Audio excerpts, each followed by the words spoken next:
Ethiopia is a country that captivates, unique in the world for its astonishing rock-carved constructions.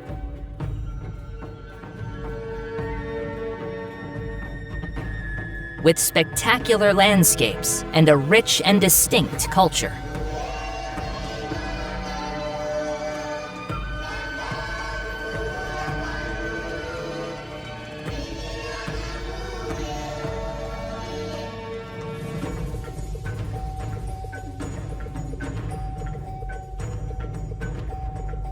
Where some of the wonders built by mankind exist.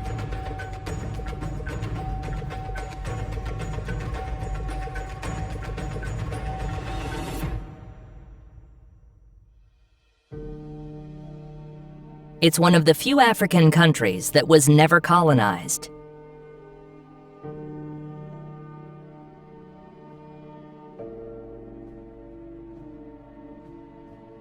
Therefore, it has been able to preserve its traditions and customs over the years. Language, religion, and architecture have survived in Ethiopia without colonial influence for centuries.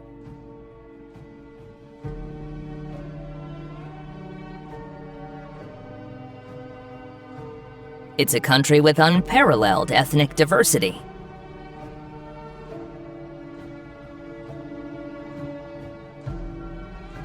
A multiplicity of communities, each with its unique culture, are spread across the various Ethiopian regions.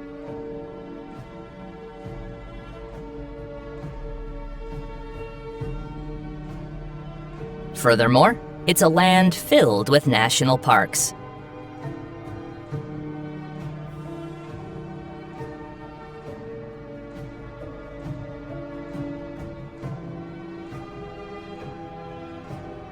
With a variety of landscapes and extreme territories.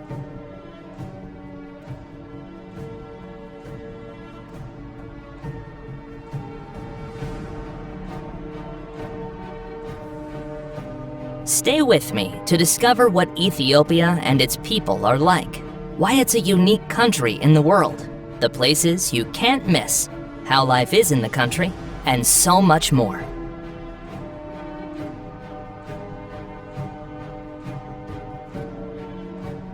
One, Ethiopia is one of the oldest countries in the world, with a territory that has remained intact for millennia.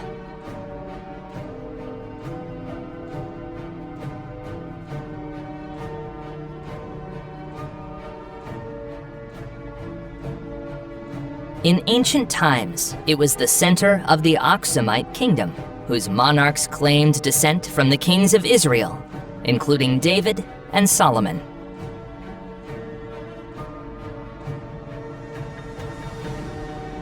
Later, around the year 1000, the Aksumite Empire was destroyed by the Zagwe dynasty, which had its capital in Lalibela.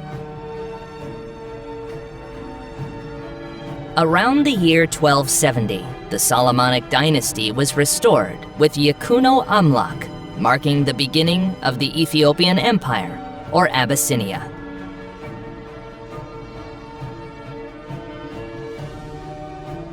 During the attempts at European colonization, Ethiopia managed to remain independent.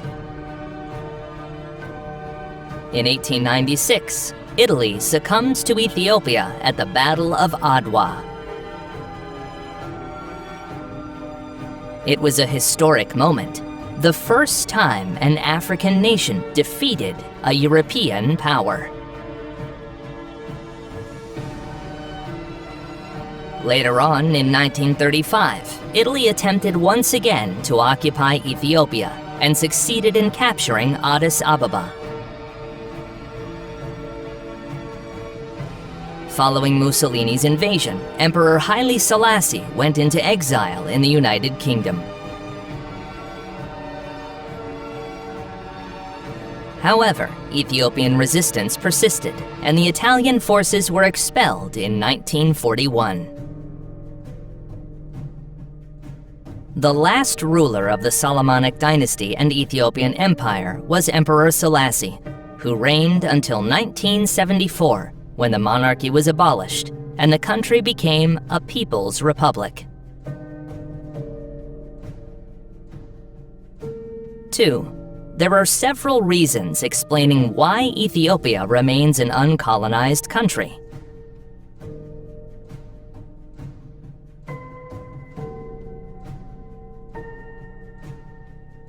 The geography of its territory makes it difficult to invade.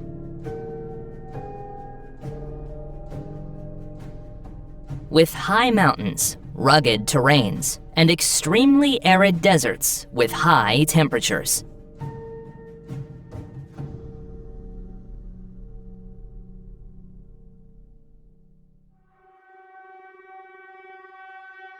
On the other hand, during the scramble for Africa, Ethiopia was led by Emperor Menelik II.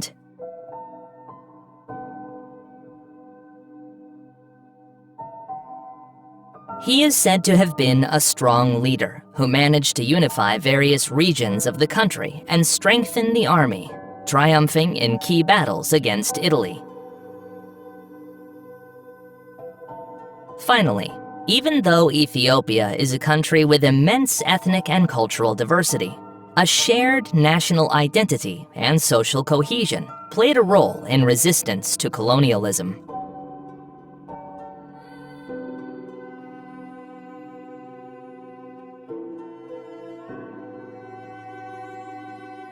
Three, Ethiopia, officially the Federal Democratic Republic of Ethiopia, is located in the Horn of Africa, a peninsula in the northeast of the continent.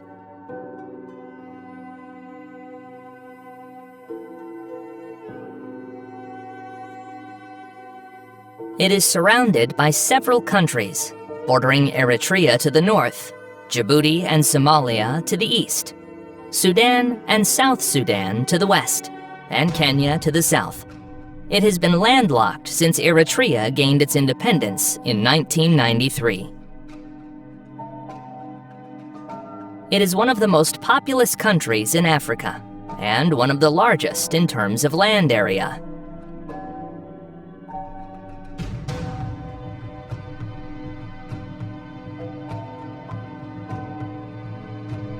Ethiopia's geography is so varied that different regions seem like different countries.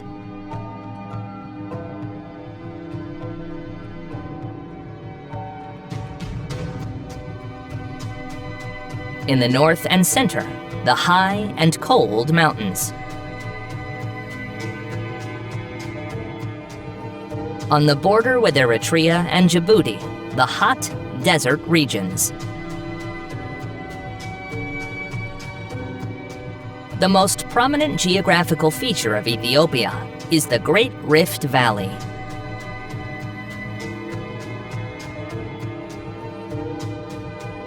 It is a massive geological fault that runs through Ethiopia from the northeast to the southwest. It is the cause of the country's volcanic and seismic activity.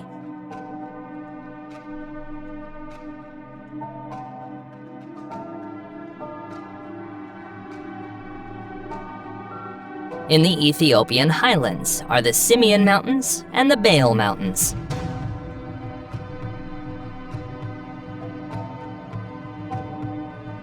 And there are several important rivers, primarily the Blue Nile, which originates in Lake Tana, the country's largest lake.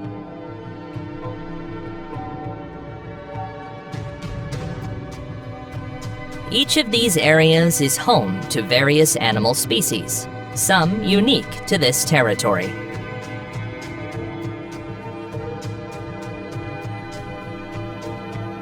Four, the Ethiopian political system is a federal democratic republic with territorial organization divided into regional states and cities with special status, one of which is Addis Ababa, the Ethiopian capital.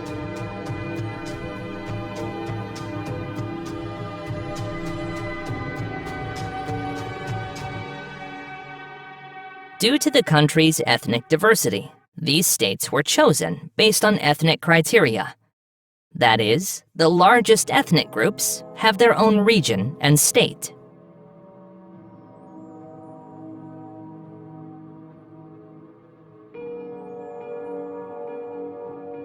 Some of these state regions are the Somali Regional State, the Afar region, the Oromia region, the Amhara region, and the Tigray region. 5. There are about 80 distinct ethnic groups living in Ethiopia.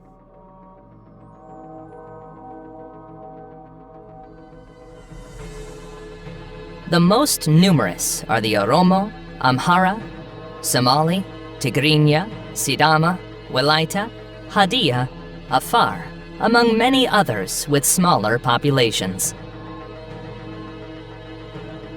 There are 5 official languages: Oromo, Amharic, Somali, Tigrinya, and Afar, with Amharic and Oromo being the most spoken by far.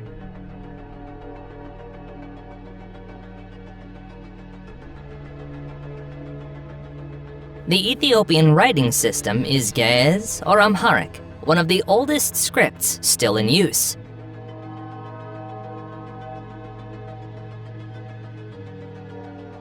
The Oromo, the largest ethnic group, are found in the central south of Ethiopia. They are herders, farmers, coffee traders, or urban workers in big cities.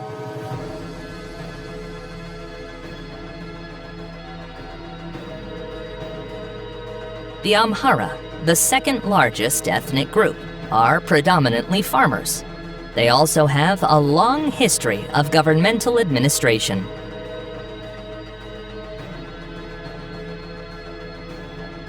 For many centuries, they have had significant influence on the country's culture, including the adoption of Ethiopian Orthodox Christianity.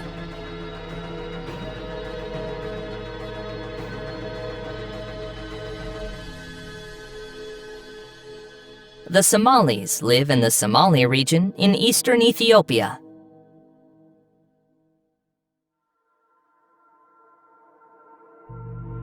Many are nomadic or semi-nomadic herders, making a living from goat and camel livestock, though some are also farmers.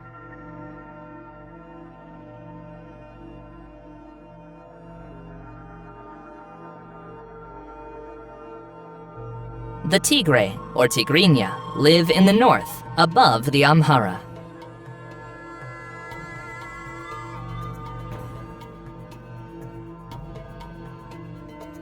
They are usually farmers, cultivating grains and legumes in the highlands. As you'll see, this region is notable for its unique, rock-hewn churches.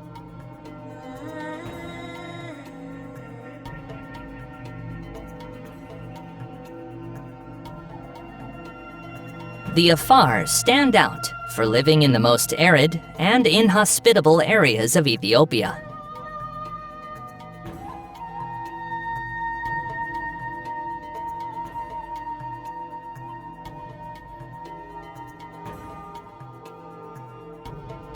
Over the centuries, they've developed techniques to adapt to the extremely hot environment of the Danakil Desert.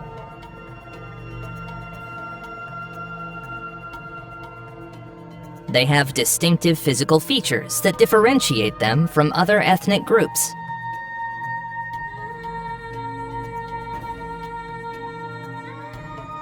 They are predominantly nomadic herders, their lifestyle centered on breeding and caring for livestock, such as camels, goats, and sheep.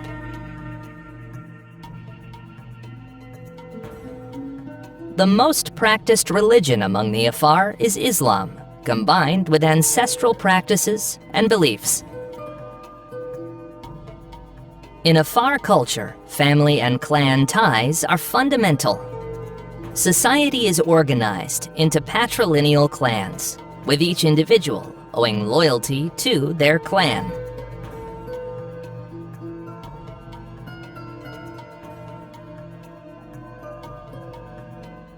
Conflicts are often resolved through traditional mediation and justice systems.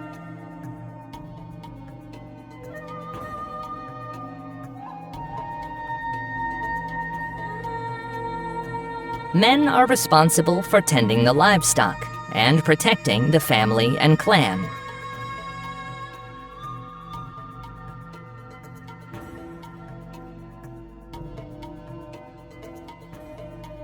Meanwhile, women perform most domestic chores, raising children and taking care of the elderly.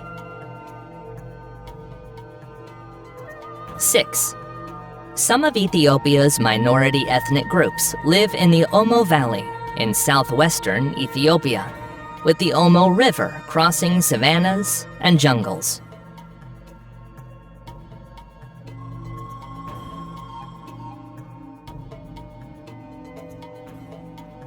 This river is a lifeline for many of these tribes, providing water and soils for agriculture and livestock.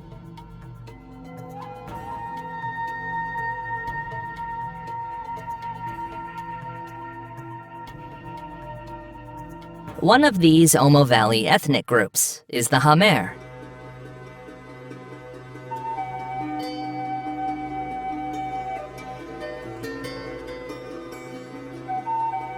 They are an agricultural and pastoral community that relies on livestock breeding, such as goats and sheep. These animals provide not only milk and meat, but also have a social meaning.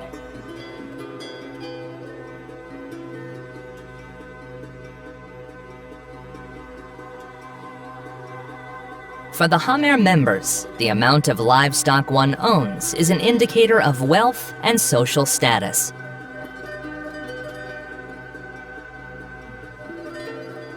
One of the most important Hamer rituals is the bull jumping ceremony, or Ukuli Bula.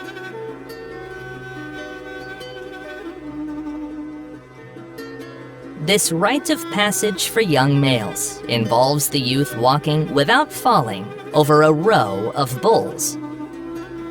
If he successfully completes the test, he's recognized as a man and deemed ready to marry and start his own family.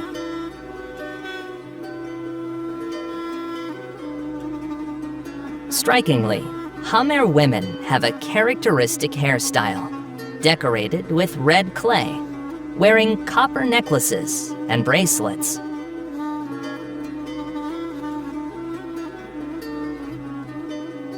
Men often choose various styles. Some shave their heads entirely and wear a type of fur. Others go for a half shave, leaving a patch of hair to grow.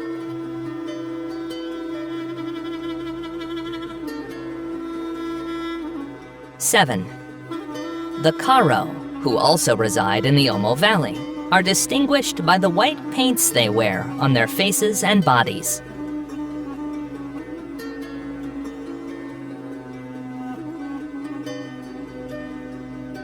Like other groups in this area, they rely on agriculture, cultivating sorghum, maize, and beans on the lands along the river.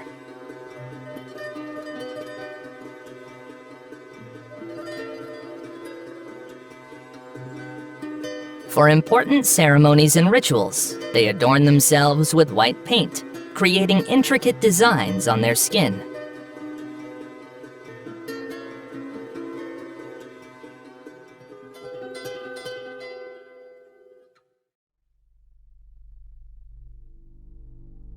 A form of body art that serves as a means of expression and to symbolically represent social status.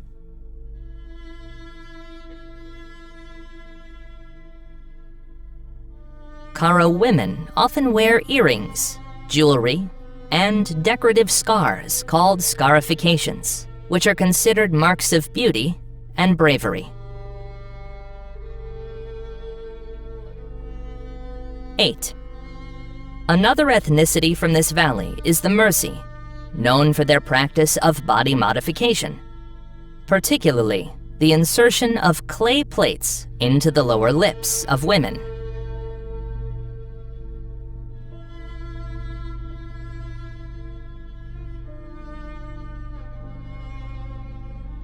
Mursi men practice the donga, a dueling ritual in which young males combat with long sticks to resolve disputes or establish status within the community.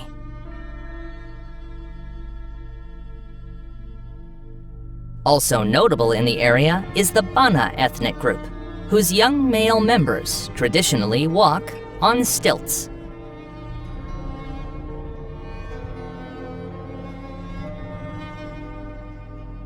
They have done this traditionally to avoid being attacked by wild animals, although today it is a pastime for children and adolescents.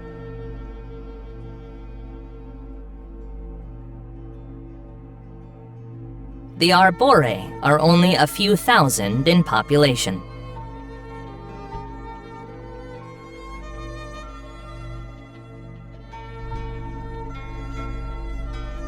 They practice subsistence farming and livestock breeding.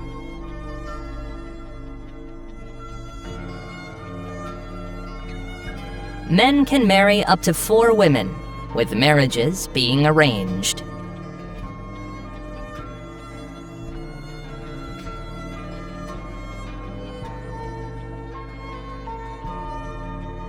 They believe in a supreme being they call Wak. One of the features of this tribe is their spirituality. Legend has it that on one occasion a demon attacked them, but they survived, with their leaders emerging strengthened.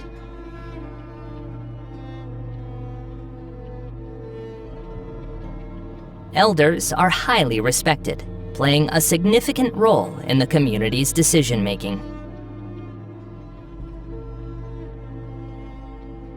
9. The Great Rift Valley crosses through the Omo Valley, running through the country up to Eritrea. It is a massive geological fracture that starts in Southeast Africa, in Mozambique, and reaches the Red Sea.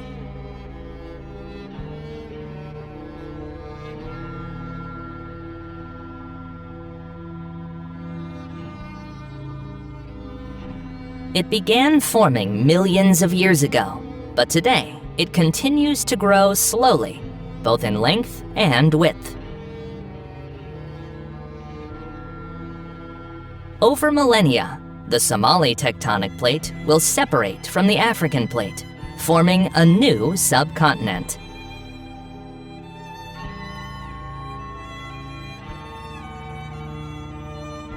The rift strip that runs through Ethiopia stands out for its vastness, containing various lakes, each with a unique ecosystem.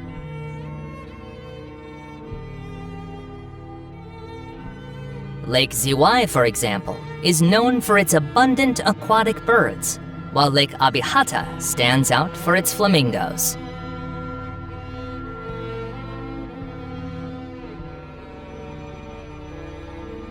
It is in the Great Rift Valley, not far from Addis Ababa, where Lucy was found, one of the oldest and most complete hominid fossils ever discovered, at around 3 million years old.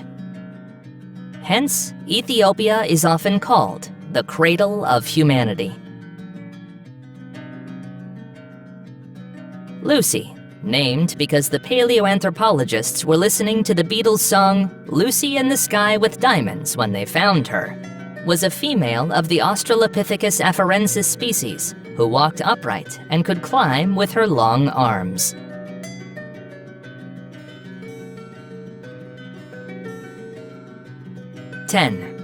In northern Ethiopia, we find a geological wonder, the Danakil Depression, one of the Earth's lowest and hottest areas.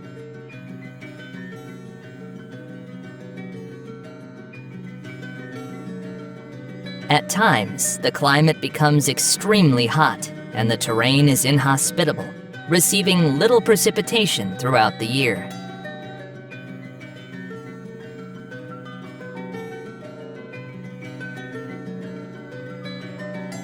It's a geologically dynamic zone where 3 tectonic plates are pulling apart, resulting in a landscape of molten lava, sulfur springs, and acidic lakes.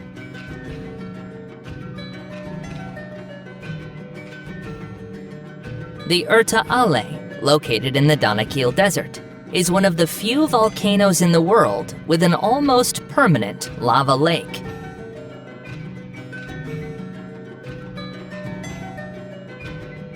It has been active since 1906, making it one of the longest-lasting lava lakes on the planet.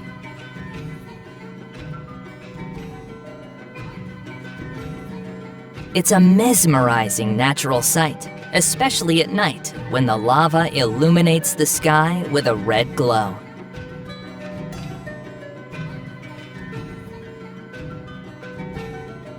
Another geological wonder in the Danakil Depression is the Dalal volcanic crater.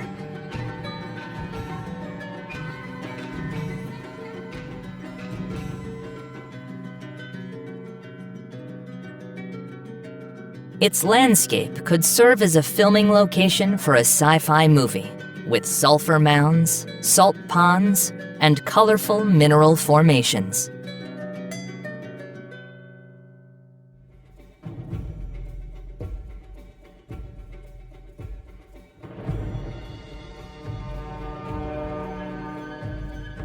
This region of Ethiopia is recognized as one of the most tectonically active on the planet, situated at the trilateral convergence of the Nubia, Somalia, and Arabia tectonic plates. Its spectrum of bright colors, ranging from white to green, yellow, and red, results from the chemical reactions to its thermal waters with ground minerals.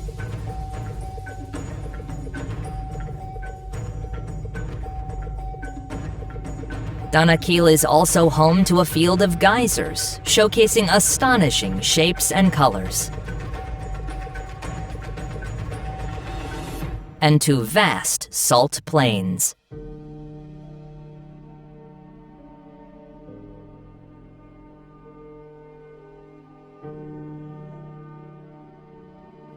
According to legend, this area was rich in gold, but the gods punished the inhabitants by turning the gold into salt. For centuries, workers have mined the salt from the ground, cutting it into blocks.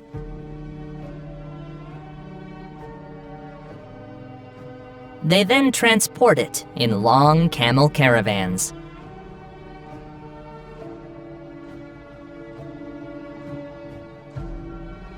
Despite the high temperatures and scarce water, workers live and work here during the mining season.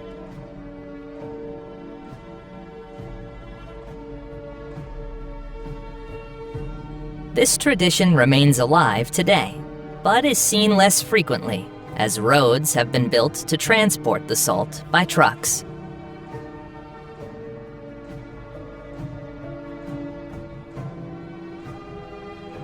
"11. To the south of Danakil, but still in northern Ethiopia, is Lalibela.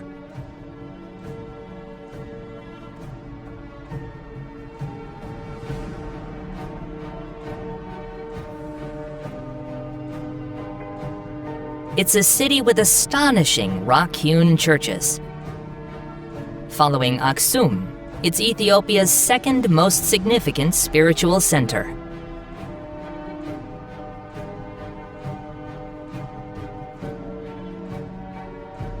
The king for whom Lalibela is named, Gebre Meskel Lalibela, wanted to construct a second Jerusalem after Muslims conquered the Holy Land. Because of this, and its atmosphere filled with pilgrims, prayers, and biblical ambiance, Lalibela is called the Second Jerusalem.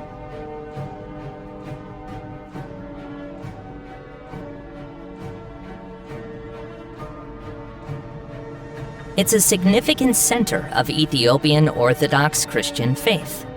During festivities such as Christmas and Epiphany, thousands of pilgrims from all over the country gather in Lalibela to pray and sing.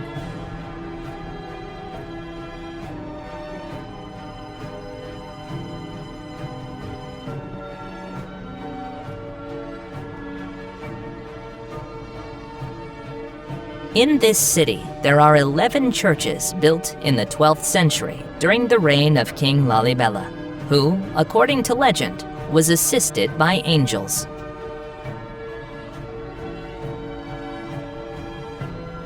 These are monolithic churches carved directly into solid volcanic rocks.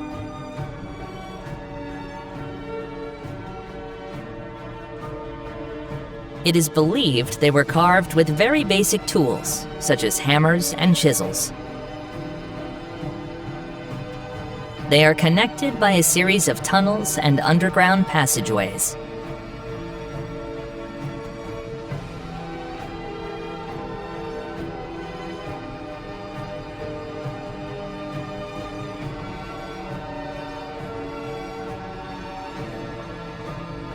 Some monks and hermits live in small cells carved into the rocks surrounding the churches.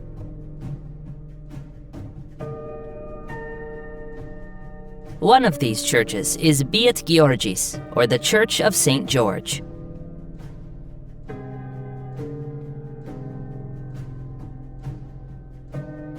Many view it as one of the miraculous human creations.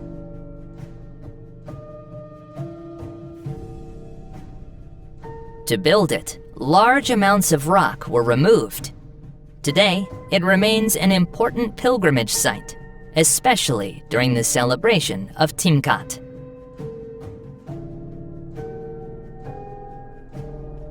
But let's look at others that are equally astonishing.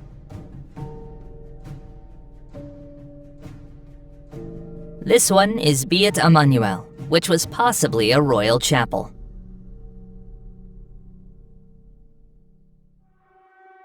Next, we have Biat Meskel, or House of the Cross. This is Biat Abba Libanos.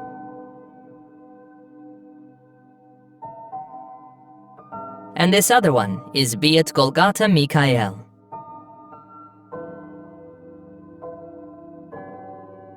"12. Aksum is the religious capital of the Ethiopian Orthodox Church, the center of the ancient kingdom of Aksum.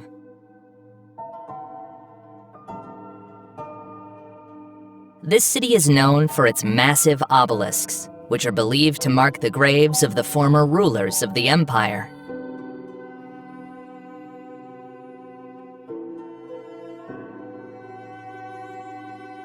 The tallest, the obelisk of Aksum, is thought to have been one of the tallest monolithic structures of antiquity.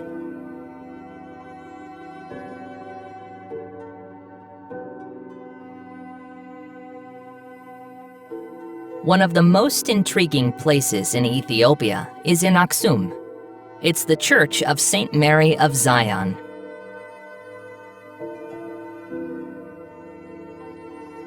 According to the Ethiopian Orthodox Church, in a chapel adjacent to the main building lies the Ark of the Covenant, which holds the tablets of the Ten Commandments.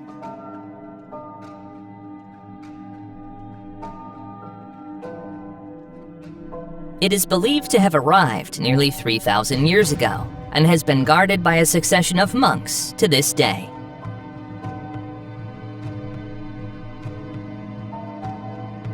Legend has it that the Queen of Sheba, a wealthy queen mentioned in the Bible and the Quran, traveled from Aksum to Jerusalem to visit King Solomon.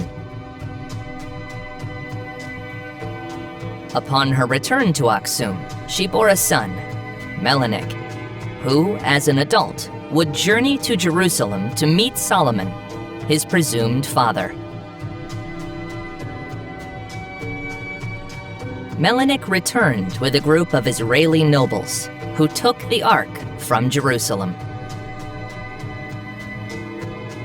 When Melanik learned of this, he believed it was God's will for the relic to remain with him, since the Ark's power did not destroy its bearers.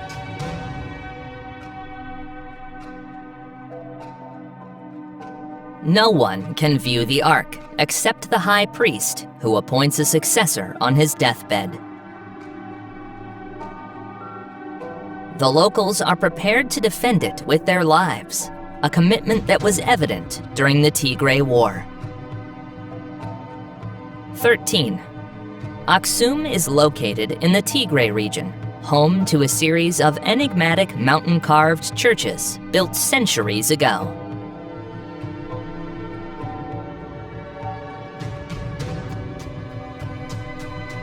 the most breathtaking is Abuna Yamata. Incredibly, it's perched on this sheer cliff face.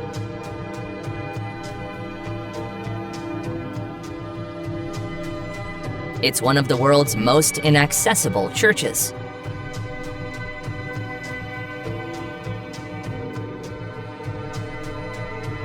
Named after Saint Abuna Yamata, a 5th century priest, legend says he built the church after scaling the cliff.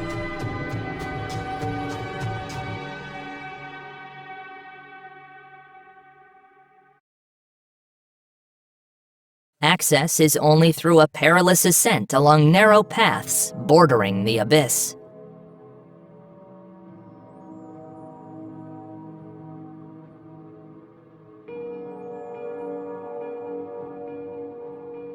The church's walls and ceiling are adorned with 15th century paintings. These depict biblical episodes and portrayals of saints.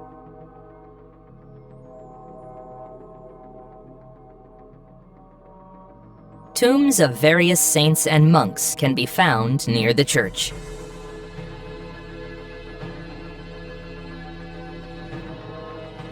Close to Abuna Yamata is Daniel Korkor, perched atop another cliff.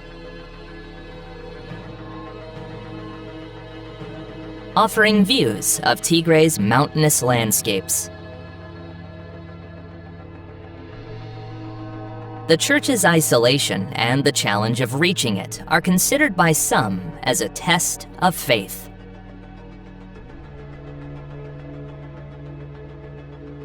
Like in other monasteries, you might find hermits or monks living nearby, dedicating their lives to prayer and meditation.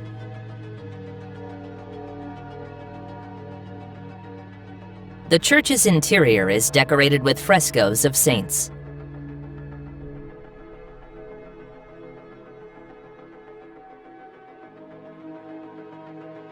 Further north, near the border with Eritrea, is Debre Damo.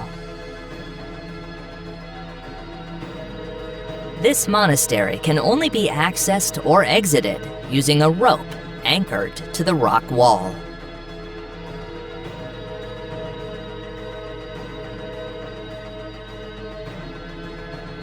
Tradition says God lowered the rope to aid Abuna Aregawi, the monastery's founder, in reaching the top. Monks at Debre Damo lead simple, austere lives in small cells and caves around the monastery.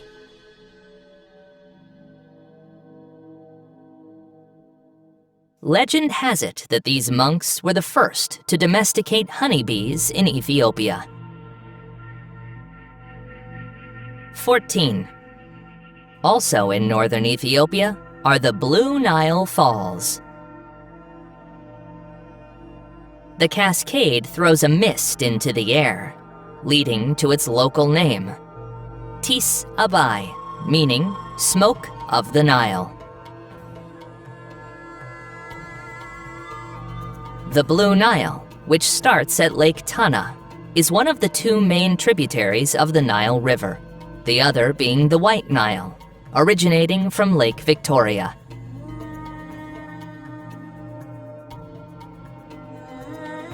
Lake Tana is Ethiopia's largest, formed by volcanic activity thousands of years ago.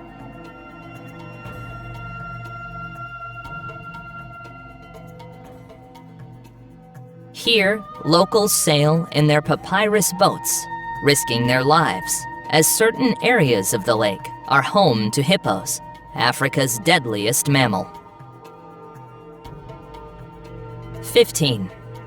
In the Ethiopian region of Amhara, heading north, lie the Simeon Mountains. Here is Ras Dashen, the highest peak of Ethiopia and one of the tallest in Africa.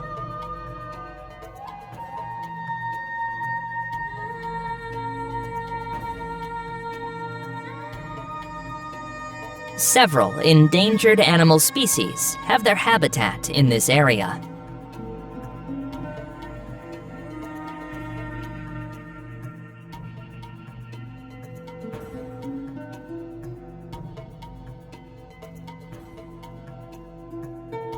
One is the Ethiopian wolf, similar to the coyote, but with a longer and narrower head and a reddish and white coat. It's one of the rarest canids in the world. Its population is only composed of a few hundred individuals. Another endangered species from this region is the Ethiopian mountain goat, endemic to the country.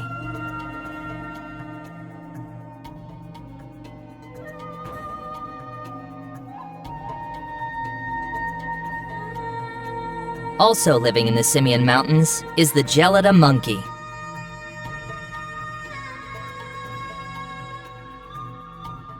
Unlike many other primates, gelidas spend most of their day on the ground, instead of in trees.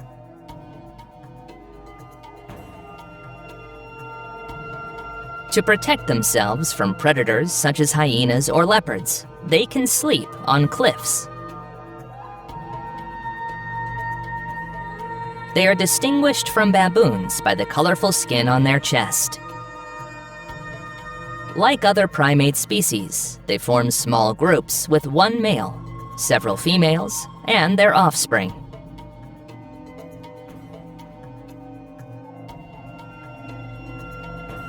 Currently, they are not considered endangered, but their population has declined rapidly due to habitat loss and hunting.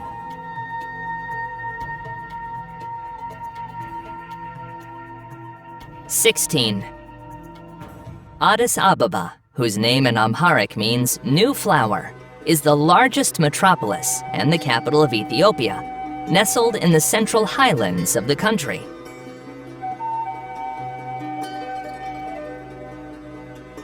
As the financial, cultural, and administrative center of Ethiopia, it ranks among the highest capitals in the world.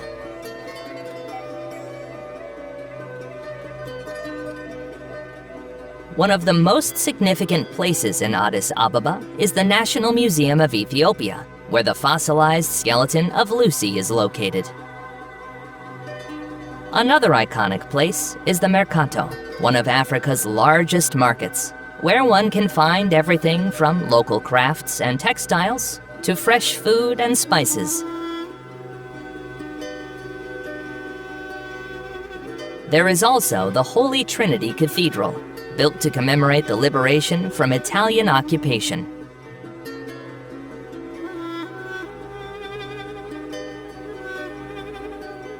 It's the second most important place of worship in Ethiopia, after the Church of St. Mary of Zion in Aksum.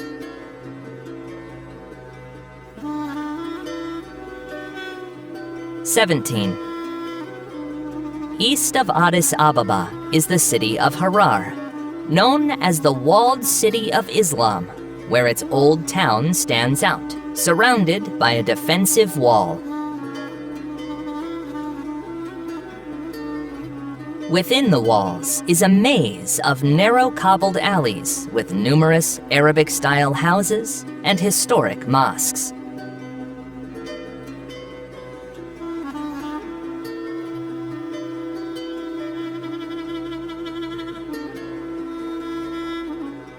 In Harar, there's a strange tradition since the 60s, feeding wild hyenas.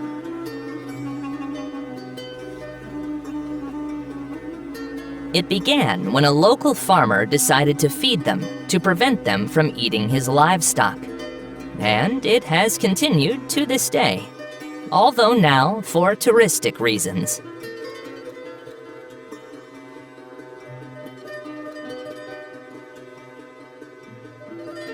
Some of these Ethiopian men name the hyenas and speak to them in a mix of English and Oromo, feeding them with their mouths to make the activity more spectacular.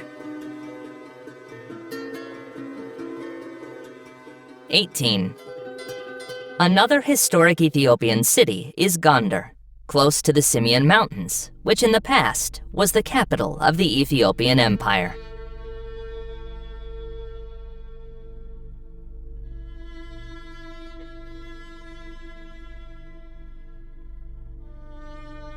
It is known as the City of Castles as it features several of these structures.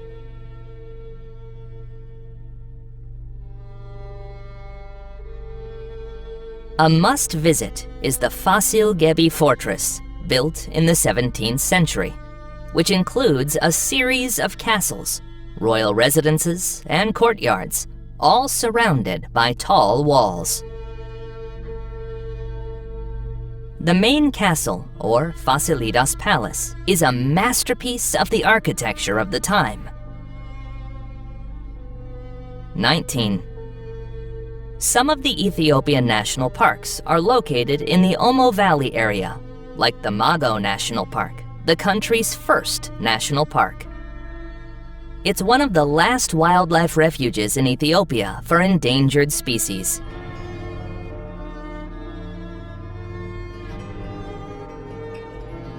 The habitats in the park range from acacia savannas to gallery forests along the rivers, allowing for high biodiversity. Here live lions, leopards, hippos, buffaloes, cheetahs, giraffes, hyenas, wild dogs, Nile crocodiles, zebras, elephants, among many other species.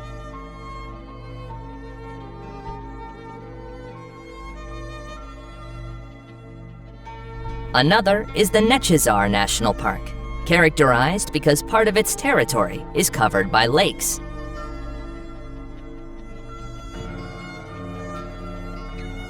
In this park, on the northwest stretch of Lake Chamo, there's an area known as Crocodile Market, where hundreds of Nile crocodiles gather to sunbathe. Until the 19th century, elephants were common throughout much of Ethiopia and were distributed across the country, except in the north. Unfortunately, their population has experienced a sharp decline, driven by poaching for ivory and the disappearance of their habitat.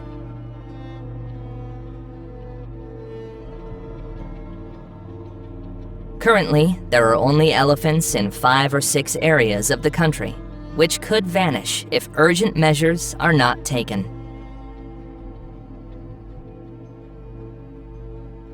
"20. The year in Ethiopia is 13 months long, 12 months of 30 days each, and an additional month that has 5 days in a regular year and 6 in a leap year.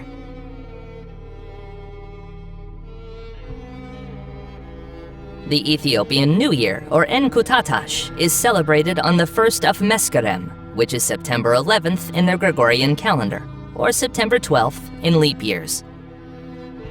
It can be celebrated outdoors, as it coincides with the end of the rainy season and the beginning of spring in Ethiopia.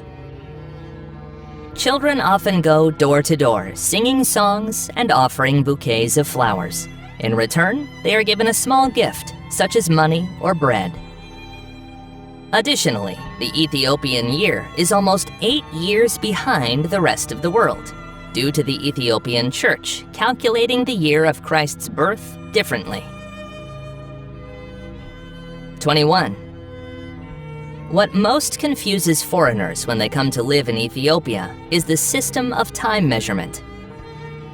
While the rest of the world considers a day as 24 hours, in Ethiopia, a day is divided into 2 cycles of 12 hours. A daytime cycle from sunrise to sunset, and a nighttime cycle from sunset to sunrise. When the sun rises, an Ethiopian says it is 1 in the morning, and when it gets dark, it is 1 at night. This makes sense, as Ethiopia is very close to the equator, so daylight hours are consistent throughout the year. The daytime with sunlight is typically 12 hours long, and the nighttime in darkness is also 12 hours. Throughout the year, sunrise and sunset happen at the same times. If it were 7 in the morning on a Western clock, in Ethiopia they would say it's the first hour of the day, because an hour has already passed since their day began. The same goes for sunset. If it were 7 in the evening in a Western country, in Ethiopia they would say it's the first hour of the night. 22. The most practiced religion in Ethiopia, encompassing people from all ethnic groups, is Ethiopian Orthodox Christianity.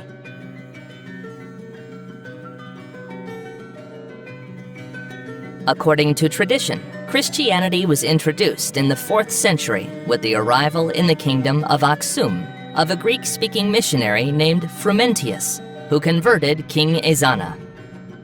Through this encounter, Christianity began to spread in the region. This Orthodox Christianity developed its own traditions over the centuries, combining elements of the Old Testament, Jewish tradition, and the teachings of the New Testament.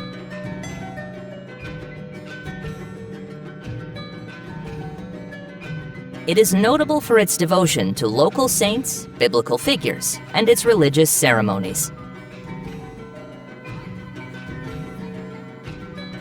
On the other hand, the arrival of Islam dates back to 615, when the Prophet Muhammad sent a group of his followers to seek refuge in the kingdom of Aksum. However, it wasn't until the 11th century that Islam began to spread more widely in the region. 23. The celebrations of Ethiopian Christianity are very different from those in other countries where this religion is practiced.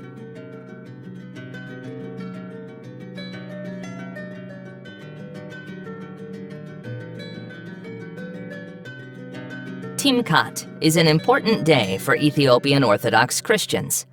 It's the celebration of the Epiphany, the baptism of Jesus in the Jordan River. It not only commemorates the baptism of Jesus, but is also a celebration of renewal and purification. It is seen as an opportunity to rejuvenate the spirit and reaffirm the foundations of Christian belief.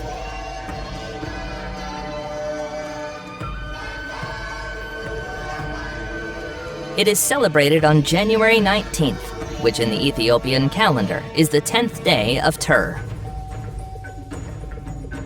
The celebration of Timkat begins the day before, known as Ketera. Replicas of the Ark of the Covenant, called tabots, are carried in procession by priests under large, colorful umbrellas, followed by a crowd of believers.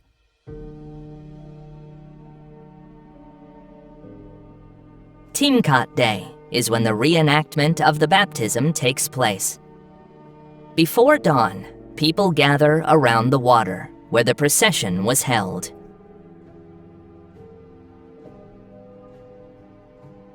A high-ranking priest performs the blessings of the water.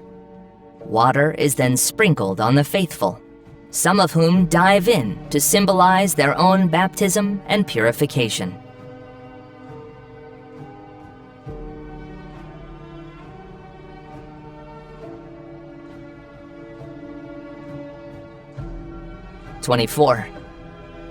Another religious holiday is Christmas, called Gena, celebrated on the day Jesus was born.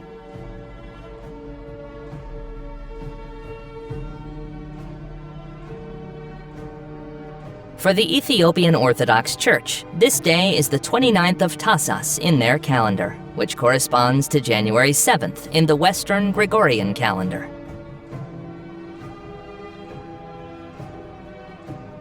Ethiopian Orthodox Christians fast for 43 days, known as Some Nebiyat, or the Fast of the Prophets. They cannot eat meat or drink alcohol. 25. Ethiopia has produced some of the best long-distance runners in history, who typically come from 3 ethnic groups: the Oromo, the Amhara, and the Tigray.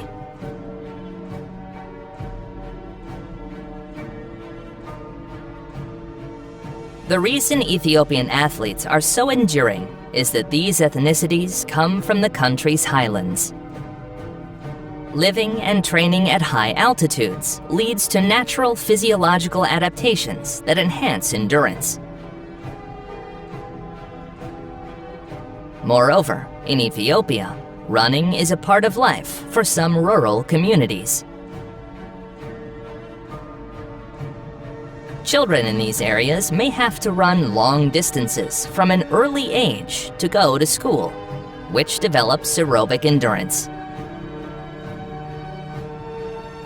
26.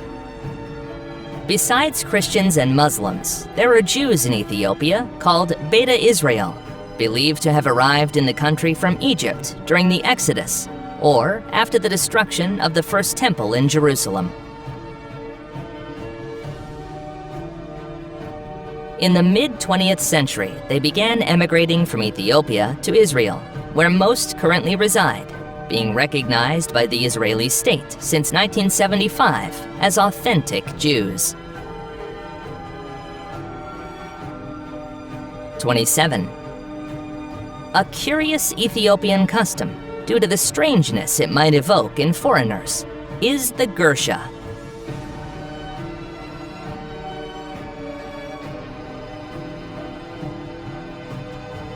In Ethiopia, it's common to eat with one's hands and share a large communal tray.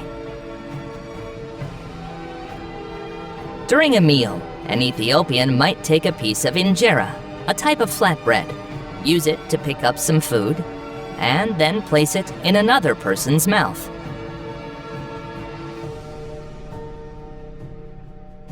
This act is called gursha, and its size can indicate the level of respect one has for another person.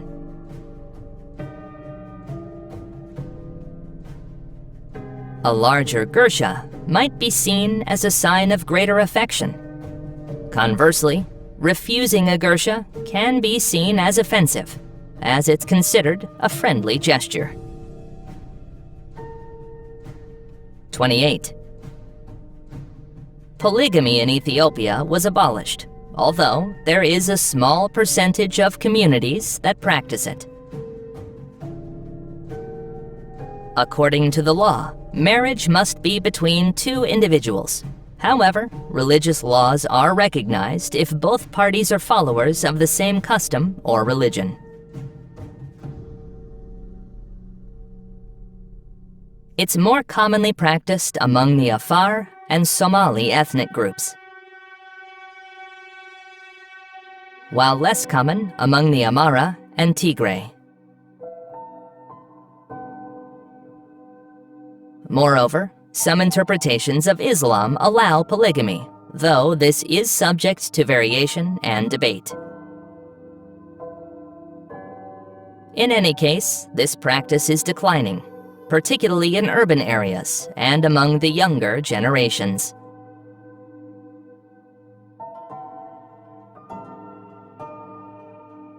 "29. The Rastafari movement, which began in Jamaica in the 1930s, has strong connections to Ethiopia. Rastafarians regard Haile Selassie, whose name was Rastafari before becoming emperor, as a divine figure.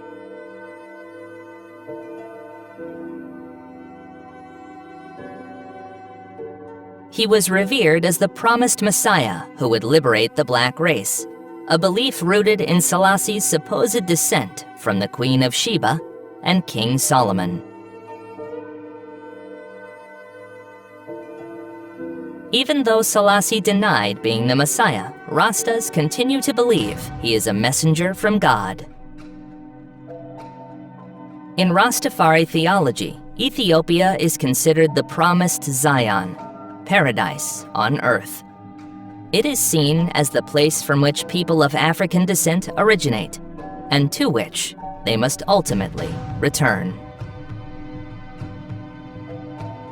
30. Ethiopia is the birthplace of coffee. According to legend, one day an Ethiopian shepherd named Kaldi noticed that his goats were behaving strangely, jumping around excitedly.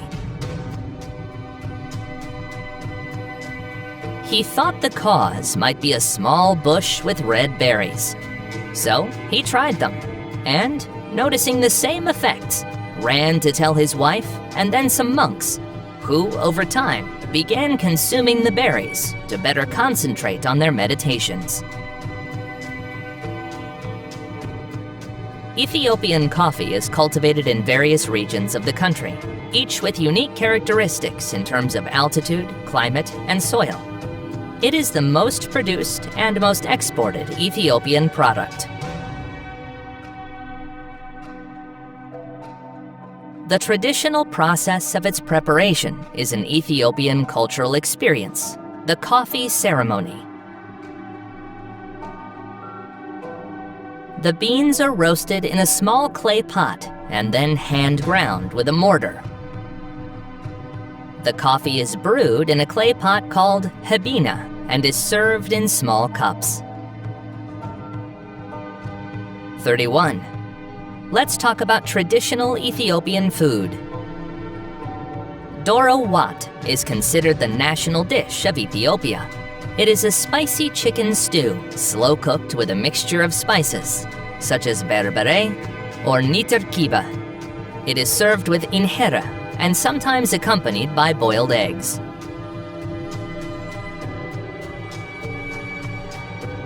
Kitfo is raw minced beef seasoned with spices and butter, served with injera and seasoned with a spicy mix of spices called mitmita.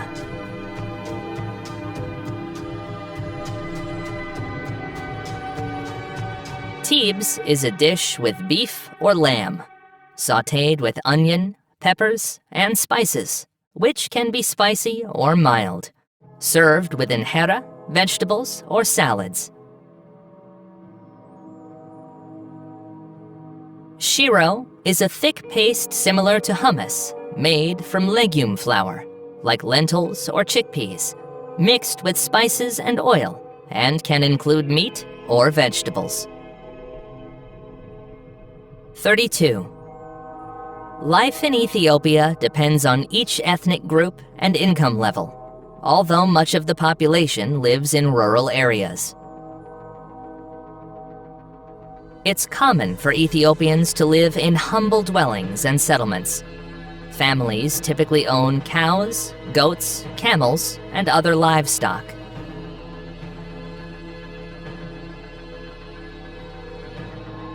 Life in general is economical, though vehicles are very expensive due to high import taxes. Ethiopia is situated in tropical latitudes, so in areas of the country with low elevation, there are high temperatures. But in the highland areas, the climate is more temperate.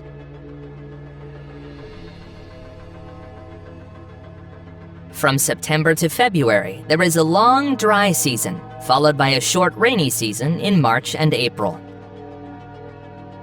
May tends to be hot with little rainfall, and in June, July, and August, there is another rainy season, this time longer.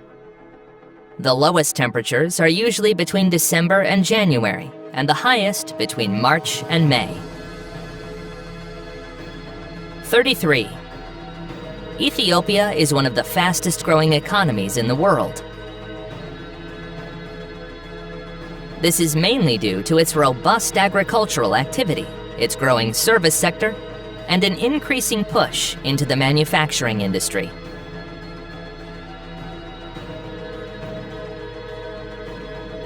However, despite this growth, parts of its population still live in poverty.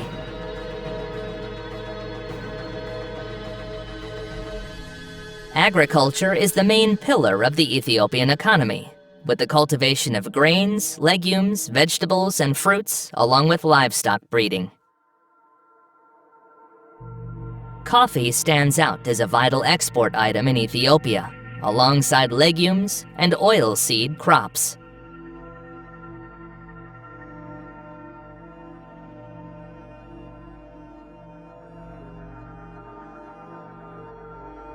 In recent years, the Ethiopian textile industry has seen significant growth and has become a key sector, favored by affordable labor and a series of incentives provided by the government.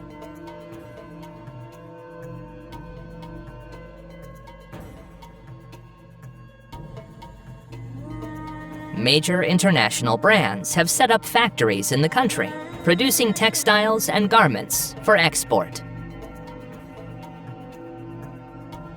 Similarly, tourism has experienced significant growth, with an increase in the number of visitors attracted by the rich history, culture, and natural landscapes.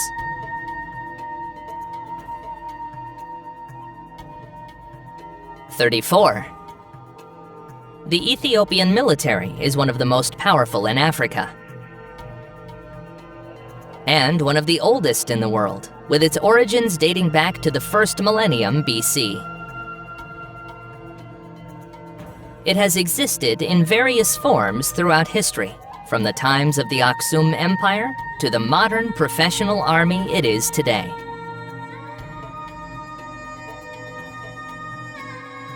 Its size is due in part to the country's relatively large population and its location in a conflict-prone region. Notably, its victory in the Battle of Adwa in 1896 against the Italians during the First Italo-Ethiopian War allowed Ethiopia to maintain its independence during the scramble for Africa.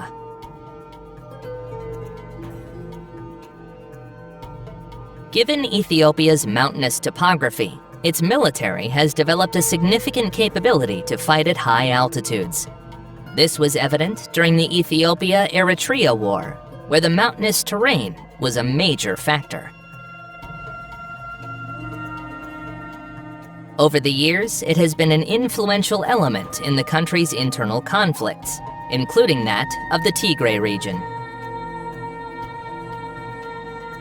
35. If you're traveling to Ethiopia, there are certain behaviors, Ethiopian customs, and tips that are valuable to know.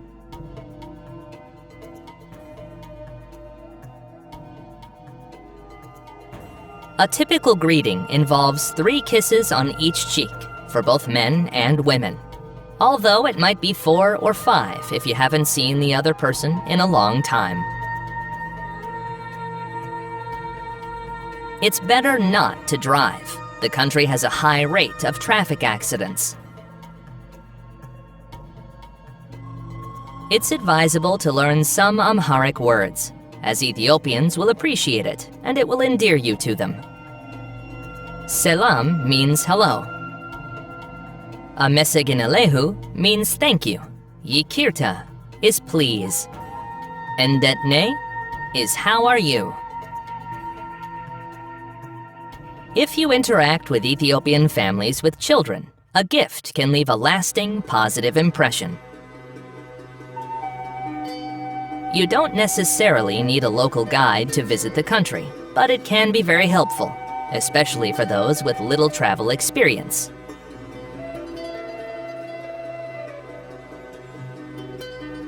Avoid criticizing the country or making negative comments, as it may be offensive. Steer clear of discussing political matters, issues related to tensions among different ethnicities, or religious topics. If you want to show interest in someone, ask about their region or how their children are doing. But avoid giving direct advice and don't ask about their ethnicity.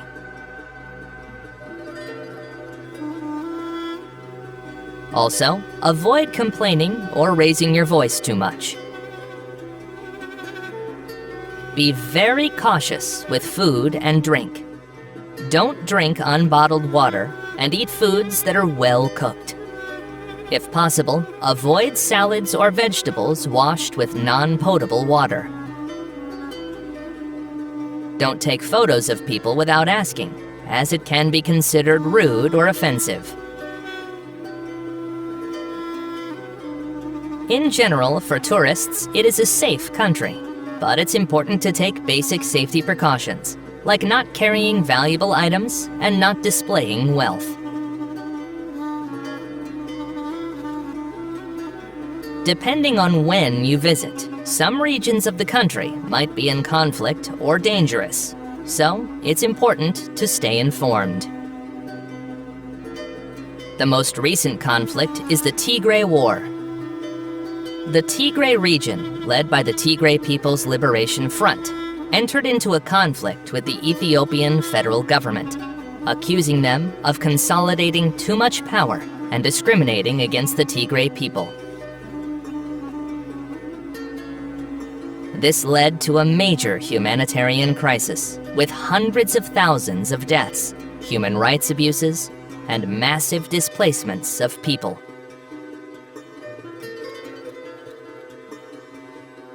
After a series of negotiations with the Tigray People's Liberation Front, Ethiopia declared an indefinite humanitarian truce. However, tensions might flare up again.